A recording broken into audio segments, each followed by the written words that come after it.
Welcome back to my channel Mou blogs. তোমরা কেমন আছো সবাই? আশা করি ভালো আছো, আমিও ভালো আছি। তো চলো ভিডিওটা স্টার্ট করা যাক। তো এখন হচ্ছে আমি রান্না করতে চলে এসেছি, কারণ তোমাদের দাদাভাই তো জানো প্রত্যেকদিন সকালবেলাই কাজে বেরিয়ে যাবে। তো প্রত্যেকদিন সকালবেলা আমার এইখান থেকে ব্লগটা স্টার্ট করতে হয়, কারণ আমি রান্নাঘরে ব্যস্ত থাকি।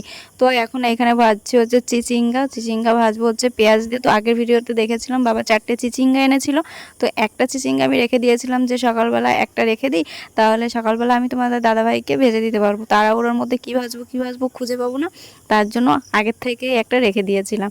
তো সেই চিচিঙ্গাটাই আমি এখন ভেজে নিচ্ছি। এখন আবার চা নামিয়ে রেখেছি, সেই চাটা এখন আবার দিতে যাব বাবাকে, কারণ বাবা তো বসে আছে দোকানে। আর একটা কাকা আছে, ওই কাকাকে প্রত্যেকদিনই আমার চা দেওয়া লাগে। তো কাকা যেহেতু কাকাদের বাড়িতে চা খায় না, তার জন্য অত কাকা কাউকে বলেও না যে চা বানাও, মানে কি বলো তো, কাউকে জ্বালাতে চায় না। তো আমাদের বাড়িতে চলে আসে, আমি চা দিয়ে দিই কাকাকে। কমলি শাক তুলে এনেছে, আর আমি এগুলো একটু বেছে নিচ্ছি, কারণ এর মধ্যে একটু পোকা পোকা আছে, তাই পোকাগুলো আমি একটু বেছে নিয়ে তারপরে ধুয়ে নিয়ে আসবো। তো চলো তোমরা দেখতে থাকো। তো চলো আমি এখন বেছে নিই, তারপর তোমাদের আবার দেখাচ্ছি। ভীষণ পরিমাণে রোদ্দুর, ভীষণ পরিমাণে। তো আমার স্নান করা হয়ে গেছে, দেখো জামা কাপড়গুলো ধুয়ে দিয়েছি। আর এই যে তোমাদের দাদা ভাইয়ের রুমালটা পুড়ে গেছে, এত রৌদ্র মানে সহ্য করা যাচ্ছে না। তো আজকে ভেন্ডিগুলো তোলা হয়নি, তো সকালবেলা ভেন্ডিগুলো তুলিনি, কত বড় বড় হয়ে গেছে। আর ভেন্ডি তো তাড়াতাড়ি বড় হয়, ভীষণ তাড়াতাড়ি বড় হয়ে যায় ভেন্ডিগুলো।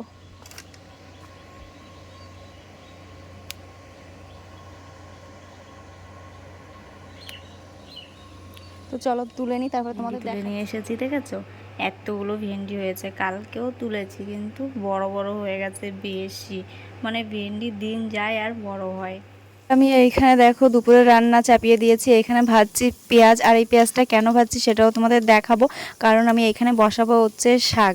কারণ দিদিমা তো পেঁয়াজ রসুন কিছুই খায় না, তাই আমি আগের থেকে এই কড়াইতে বসিয়ে সেটাকে ভালো করে সিদ্ধ করে নিচ্ছি। আর সিদ্ধ করে আমি ওই কড়াইতে আমাদের শাকগুলো বসিয়ে দেব, আর দিদিমারটা আমি আলাদা এই কড়াইতে অল্প কটা রেখে দিয়ে সেইটা তেল দিয়ে ভালো করে ভেজে নেব। আর তার জন্যই আমি ওই কড়াইতে পেঁয়াজটা আগের থেকে ভেজে নিয়ে বসিয়ে দিয়েছি, মানে নন স্টিকে। তো ওই নন স্টিকটাই বসাবো। আর করেছি হচ্ছে হেলঞ্চ শাক। তো এই হেলঞ্চ শাক হচ্ছে আমাদের বাড়ির পাশে ওই পুকুরে, যে বললাম যে কুমড়ি শাক এনেছিল, তো কুমড়ি শাকের সঙ্গে মা হেলঞ্চ শাকও নিয়ে এসেছিলো, সেটা তোমাদের দেখাতে ভুলে গেছি। তো মা ওই পাশে বাসছিল, তো তাই আমি খেয়াল করিনি।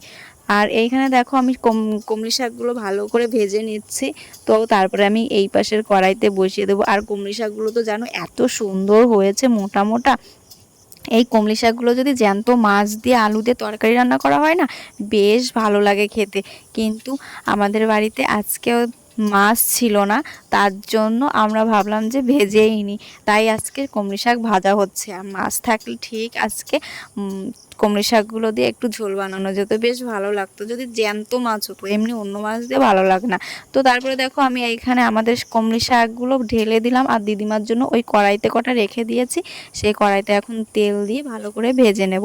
আর এইগুলো আমাদের জন্য আলাদা থাকবে, আমরা এই আলাদা পেঁয়াজ দিয়ে খেয়ে নেবো। এটা হচ্ছে একটা ঝামেলা, কি বলো তো, দিদিমার জন্য প্রত্যেক দিন আমার আলাদা আলাদা রান্না করতে হয়।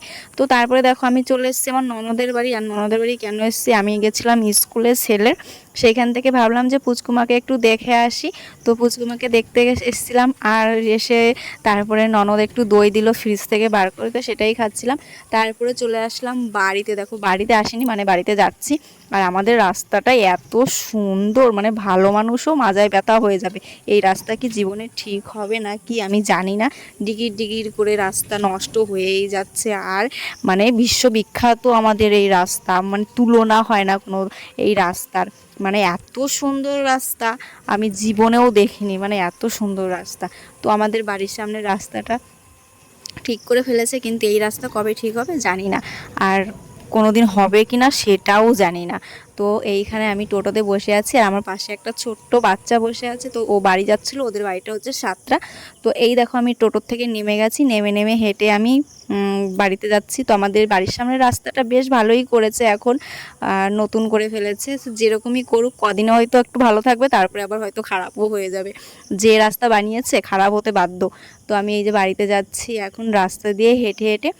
আর এই দেখো এখন আমি বসিয়েছি চা, কারণ সন্ধ্যার সময় চা তো হবেই, আমাদের বাড়িতে ডেলি রুটিন, এটা তোমরা জানো, আমার ভিডিও যারা দেখো তারা তো অভ্যস্ত হয়ে গেছো দেখে দেখে যে আমাদের বাড়িতে কি হয় কি না হয় সেটা তো তোমাদের জানানোই হচ্ছে সব কিছু। আর এইখানে দেখো আমি চলে এসেছি একটু চা খেতে। তোমাদের দাদা ভাই বললো একটু দুধ চা বানাও, তাহলে দুধ চা দিয়ে তুমি একটু পাউরুটি খেলে তোমার পেটটা ভরবে। মানে কি বলো তো, আমি একটু বলেছিলাম যে আমার খিদে পেয়েছে, তাই একটু দুধ চা বানিয়ে আমি একটু খেয়ে নিলাম। আমি তো অত সহজে চা খাই না, আমার ভালো লাগে না চা খেতে, এই গরমে অন্তত। কিন্তু শীতকালে আমি চা খাই, শীতকালে আমার চা খেতে বেশ ভালোই লাগে, কিন্তু গরমকালে আমি চাটা খাই না। আর এইখানে ছেলের সঙ্গে একটু ভিডিও বানাচ্ছিলাম, ছেলেটা মুখটা ঢেকে রেখেছে, মানে আমাকে দেখাবে না, এরকম একটা অবস্থা। ও দেখাবেই না মুখটা, মানে এমনভাবে ঢেকে রেখেছে, মুখটা দেখা যাচ্ছে না, পা দুটো দেখা দেখা যাচ্ছে, মানে দুষ্টুমি, সব দুষ্টুমি। তারপরে আমি রাত্রিবেলা দেখো খাওয়া দাওয়া করে থালা বাসন মাজতে চলে এসেছি। আজকে মা রাত্রিবেলা ভাত খায়নি, মা আগে আগে গিয়ে শুয়ে পড়েছে, মারও শরীর খারাপ লাগছিল, তাই মা গিয়ে শুয়ে পড়েছে ঘরে। আর আমি সবাইকে খেতে দিয়ে খাইয়ে টাইয়ে নিজে খেয়ে তারপরে এখন থালা বাসনগুলো মেজে রাখছি। ডেলি রুটিন যেটা আমি প্রত্যেকটা দিন খাবার মানে ভাতটা খাওয়ার পরে আমি থালা বাসন মেজে রান্নাঘর পরিষ্কার পরিচ্ছন্ন করে রেখে দিই। তো এটা এটা নিয়ম যে রাত্রিবেলা থালা বাসন মেজে রেখে দেওয়া। বলো রাত্রিবেলা এঁটো থালা বাসন রাখতে নেই, আমার শাশুড়িমা বলে, তাই আমি শুনেছি, তার জন্যই সব কিছু আমি গুছিয়ে রেখেছি। দেখো আমার রান্নাঘরে কোথাও একটু নোংরা আবর্জনা কিচ্ছু নেই, আমি বেশ পরিষ্কার করে রেখে দিয়েছি। আর তারপরে দেখো আমি এখন মুছে নিচ্ছি ডাইনিং, কারণ ডাইনিংটা মাই মোছে, তো মা তো আজকে চলে গেছে ঘুমোতে, মার শরীর ভালো না, তাই আমিও একটু মুছে নিচ্ছি ডাইনিংটা। তো চলো আমার ডাইনিং মোছা হয়ে গেছে, এখন এসেছি তেল নিতে। আমি আগের দিনে তোমাদের বলেছিলাম যে আমি এই তেলটা মেখে আমার মানে মাথায় শ্যুট করেনি, চুল উঠে যাচ্ছে প্রচুর পরিমাণে, তাই এই তেলটা আমি নিয়ে এসেছি আবার দোকান থেকে। আর আগের তেলটা আমি এখন দেবো ফেলে, মানে কি বলো তো, ওই তেলটা মেখে যে আমার চুলের 12টা বেজে গেছে, মানে 12 × 24টা বেজে গেছে, আমি বুঝতে পেরেছি। তো আমি আর কোনো দিন কারোর জিনিস দেখে বা কিছু দেখে আমি কোনোদিন কিছু মাখবো না, নিজের যেটা পছন্দ হবে সেইটাই মাখবো। মানে কি বলতো, নিজের যেটা ব্যবহার করলে ভালো হবে সেটাই মাখবো, যেটা ইউজ করলে আমার ভালো হয়। তো তারপরে দেখো আজকে নাকি চাঁদ স্ট্রবেরি হয়ে গেছিলো, কিন্তু আমি দেখতে পাইনি, আমি ফেসবুকে ইনস্টাতে সব জায়গায় দেখেছি চাঁদ নাকি হচ্ছে স্ট্রবেরি হয়ে গেছিলো। তো আমার কপালে আর জুটলো না, আমি আর দেখাতে পারলাম না। তো চলো গাইজ, ভিডিওটা আর বড় করছি না, ভিডিওটা যদি ভালো লাগে like comment share and subscribe করে দেবে, আর যারা ফেসবুক থেকে দেখছো তারা ফলো করে নেবে, আর নেক্সট ভিডিওর জন্য অপেক্ষা করো। চলো টাটা।